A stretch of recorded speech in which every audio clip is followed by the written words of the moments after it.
tenemos con nosotros a Lourenço Gómez, que es doctor en Historia con especialización en Historia del Arte y Patrimonio Cultural en la Universidad Portucalense de Portugal. Es investigador de la Universidad de Cabo Verde, donde forma parte del polo de la Cátedra UNESCO de Historia y Patrimonio, y además es el team leader del equipo local de este proyecto Resistance que nos ha reunido hoy aquí. En la Universidad de Cabo Verde ha desempeñado también funciones docentes en estos dominios de su especialidad, ha coordinado el área de historia durante varios años y fue presidente del Consejo Científico de la universidad. Es miembro de la Fundación João López de la Academia de las Ciencias y Humanidades de Cabo Verde, del CHAM, el Centro de Humanidades de la Universidad de Nova de Lisboa y del Centro de Estudios Africanos de la Universidad de Porto.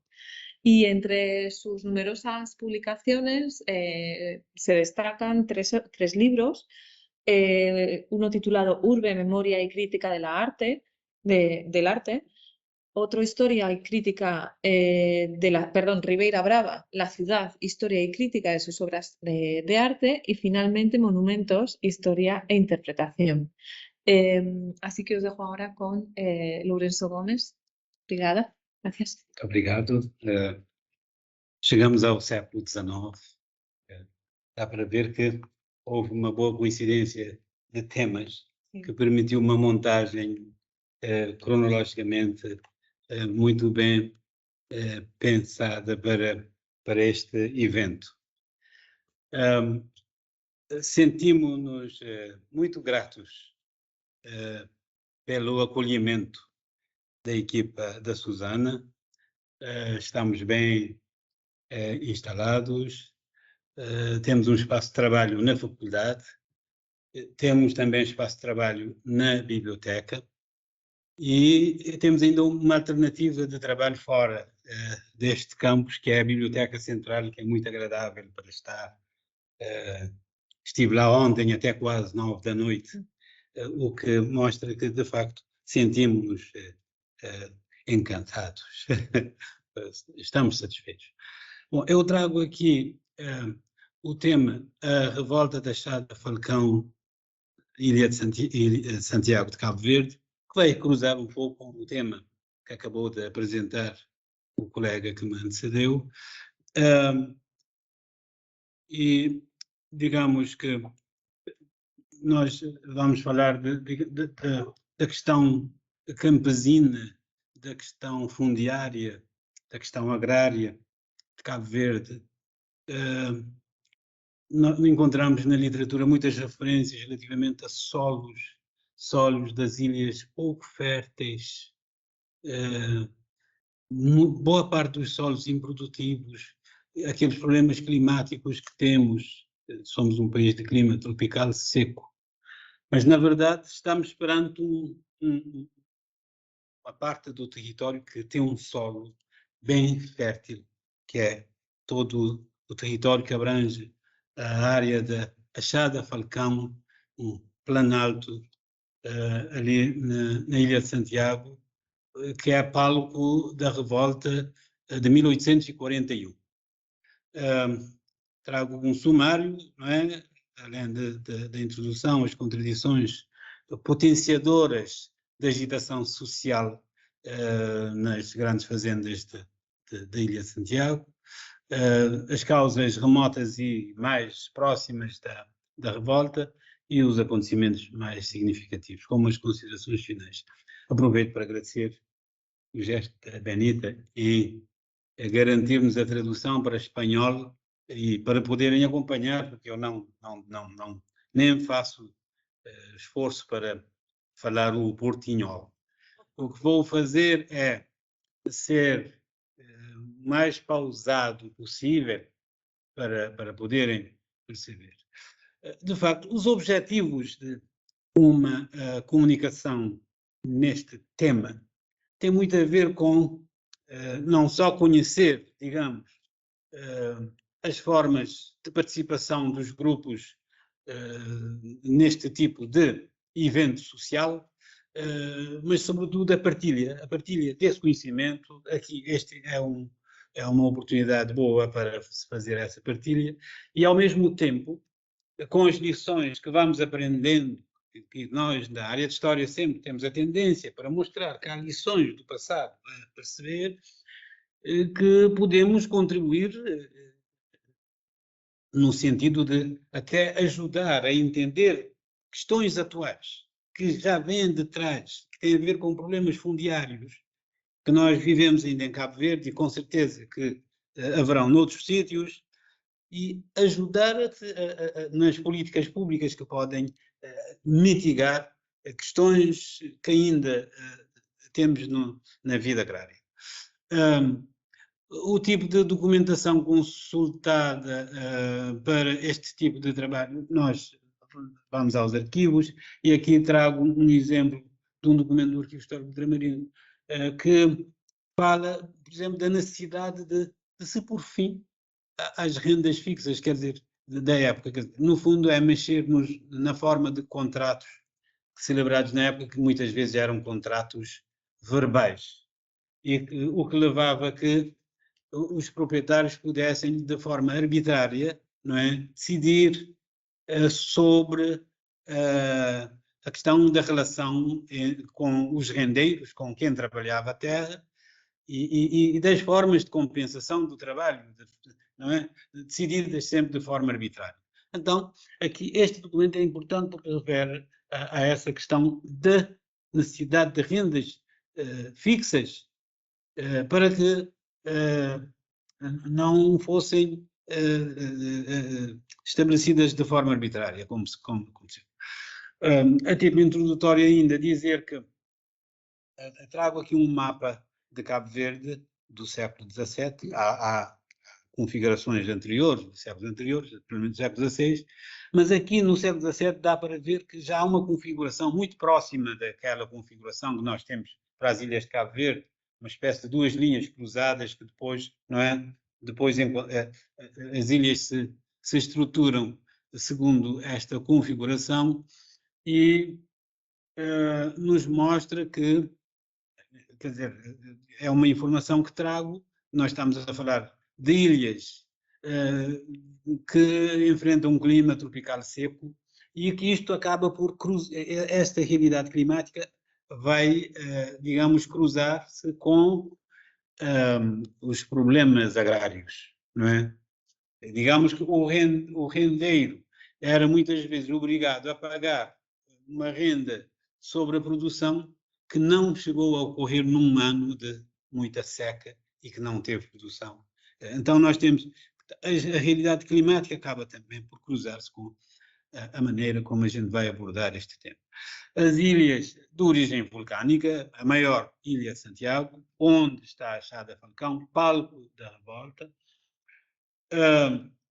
e dá para ver essa tal configuração de que vos falei e que já consta deste mapa, não é? Este mapa muito antigo.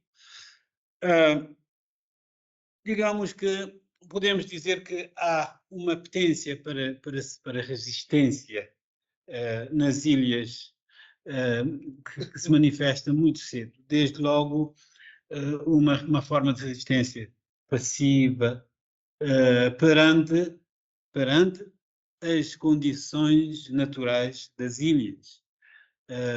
Uma forma de resistência que se manifesta naquilo que Sofia Minga chama de inconformismo psicológico, em que, além de todo o esforço colonial no sentido de levar as pessoas a encaminhar no sentido da produção, não, mas se consegue constituir uma economia local referenciada por Artur Teodoro de Matos, que foi uma forma em que, digamos, o poder colonial pôde levar os moradores da ilha, os vizinhos, a investirem-se na produção endógena e que, de facto, vai levar a constituição de uma economia local baseada em produção local, em que a produção agropastoril acaba por ter um papel importante, não é?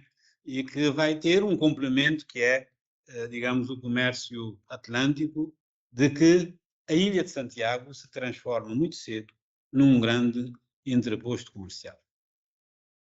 Então, essa Ilha de Santiago de que falo, já no último quartel do século XVI, já é uma ilha completamente povoada, não é?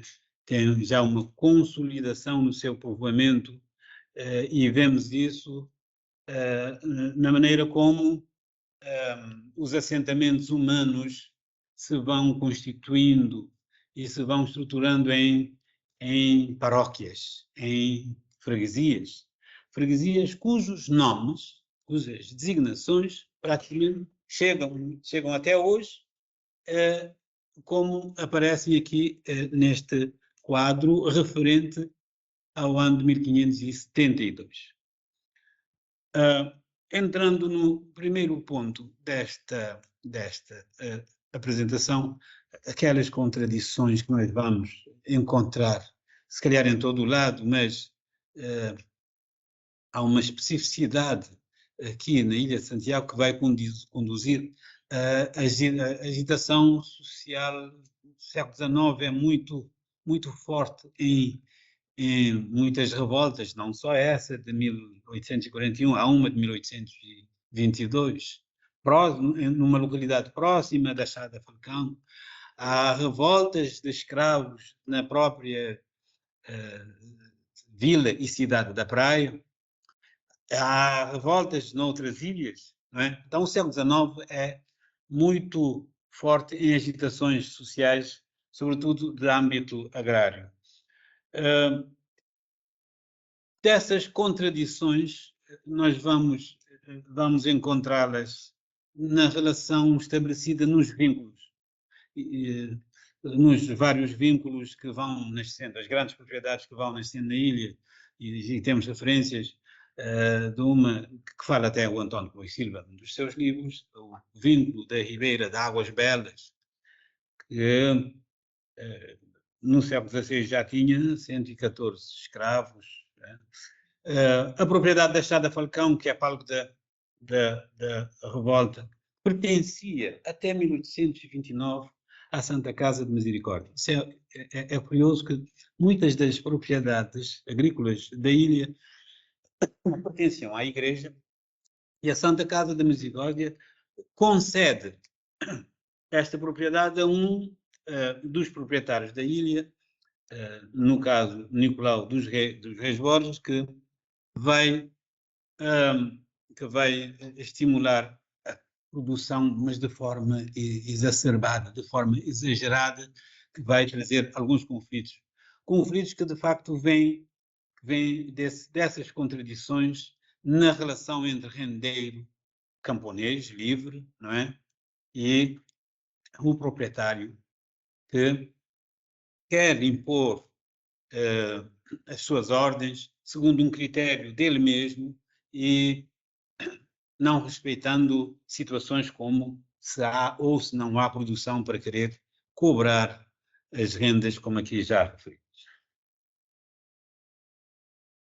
Num exercício de análise comparada, a partir de um caso que pude analisar aqui na biblioteca da faculdade, encontrei uma forma de relação mais justa numa comarca de Catalunha, em que os termos do contrato, nós não temos contratos escritos, por isso é difícil entender aquilo que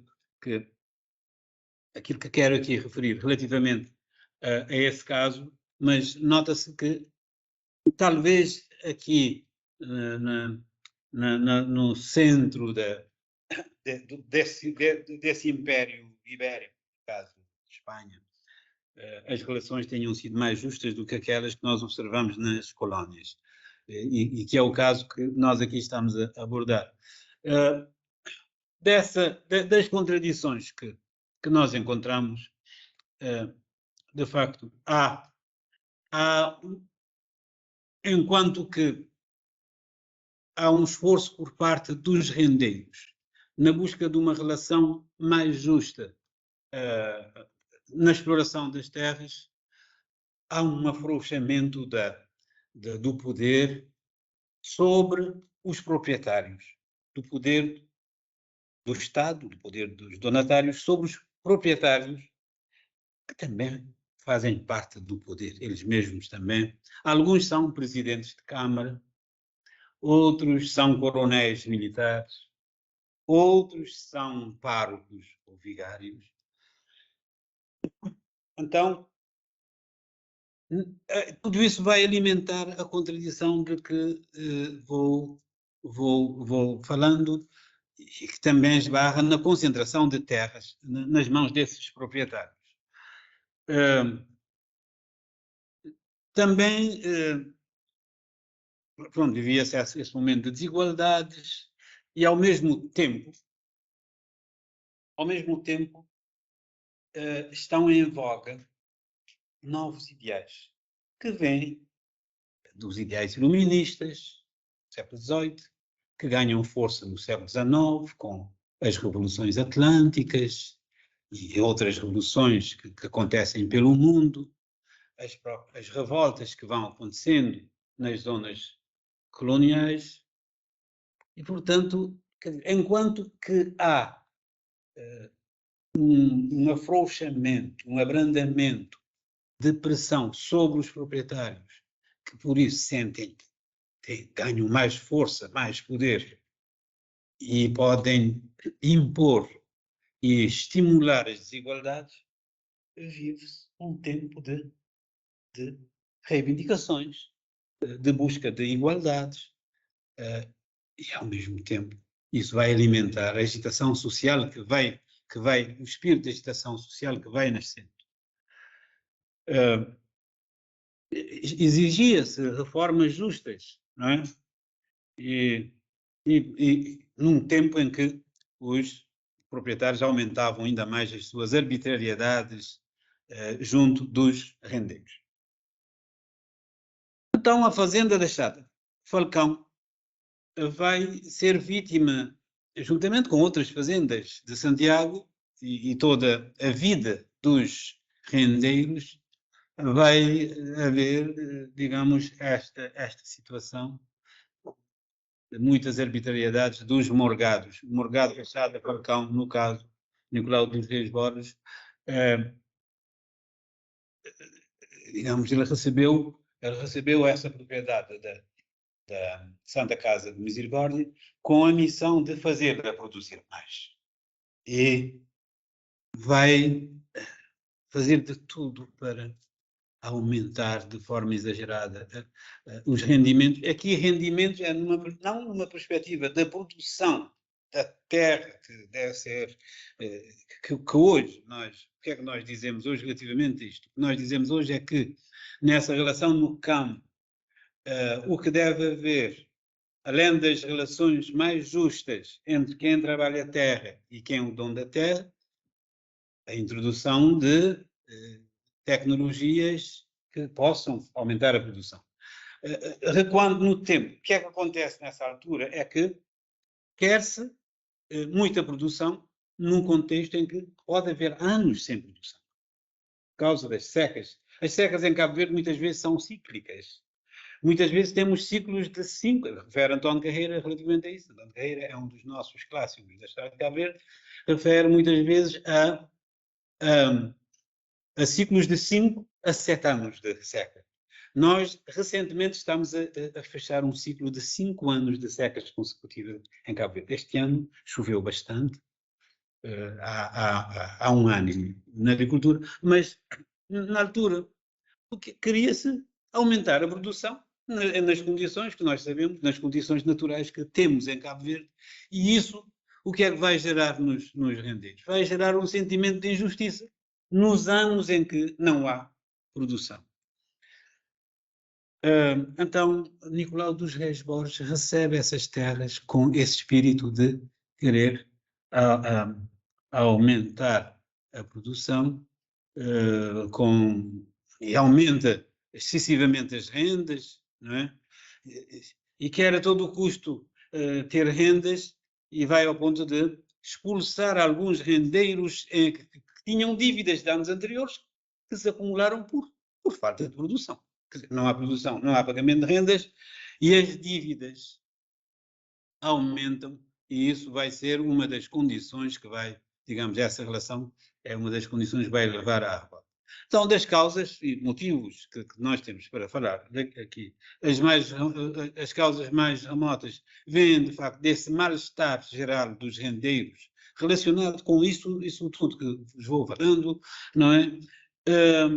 Alguns constrangimentos no que toca a pagamento em género nas situações de maus anos agrícolas ou pagamento em dinheiro quando o produto está abaixo do custo. O proprietário quer receber dinheiro quando o produto está abaixo do custo. Quer dizer, aí isso acaba por ser ainda mais penalizador para o rendeiro. Então, há uma insistência sistemática no sentido da cobrança de rendas a dinheiro nas situações em que os produtos perdiam valor. As arbitrariedades diversas que já vos falei e os abusos. Os abusos sistemáticos também cometidos pelos proprietários vão estruturar, digamos, as causas mais remotas.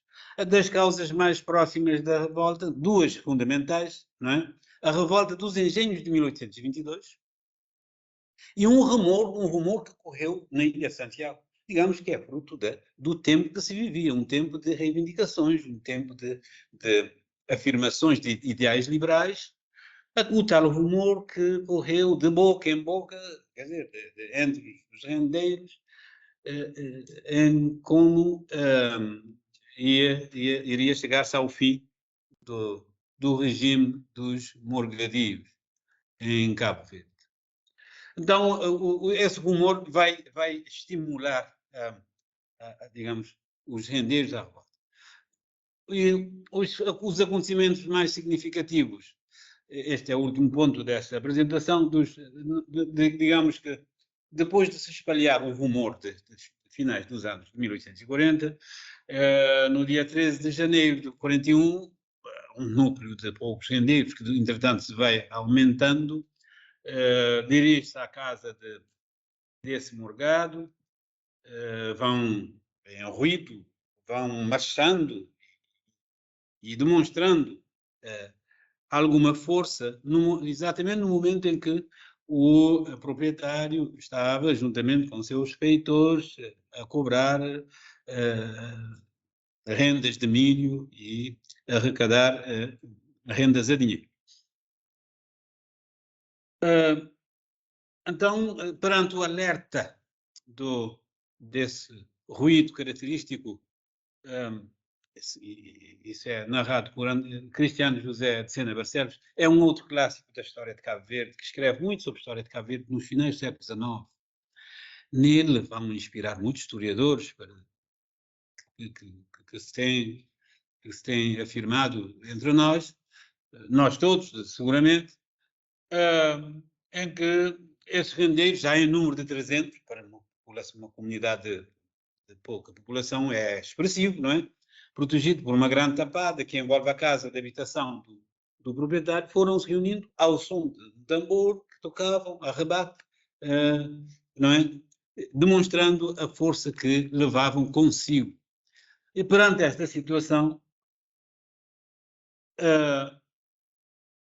chamaram pelo morgado, não é? E diziam que, daquele momento em diante, não iam pagar rendas em função do fim do sistema de que tinham ouvido falar. O proprietário foi ameaçado de morte, esse morgado Nicolau dos Reis Borges. Ele teve que fugir para a cidade, para a Vila da Praia, à procura de forças, de apoio, para poder, digamos, reprimir a revolta, não é? A tal repressão violenta de que falava o colega anteriormente vai acontecer nessa revolta, porque, entretanto, ele vai acompanhado de um outro proprietário, na altura, coronel do Exército, Manuel Tavares Homem, é dos nomes que até ainda hoje nós temos referências como proprietários de áreas corrigíveis, até na praia, não é? Até nas periferias da cidade da praia temos espaços territoriais que, teoricamente, são pertença desse coronel Manuel Tavares Homem, e que na altura acompanhou o outro proprietário à procura de apoio na praia. O morgado de Nicolau dos Reis Borges acabou por ter apoio do governo da província, não é? E conseguiu, vai fazer, digamos, a tal repressão, e a ponto de, no dia 22 de janeiro, além de ter a força militar consigo, formou-se uma comissão para tratar de investigar sobre o que estava por detrás da revolta, portanto, devassa, não é? Inquirir, ir às pessoas, questionar, principalmente tentar saber quem era o cabecilha, quem era o líder, não é? Para que se pudesse fazer a repressão junto de quem estaria à frente da revolta. Então, realizaram-se as devassas, recorreu-se à força, de facto, para qualquer resistência por parte dos rendeiros.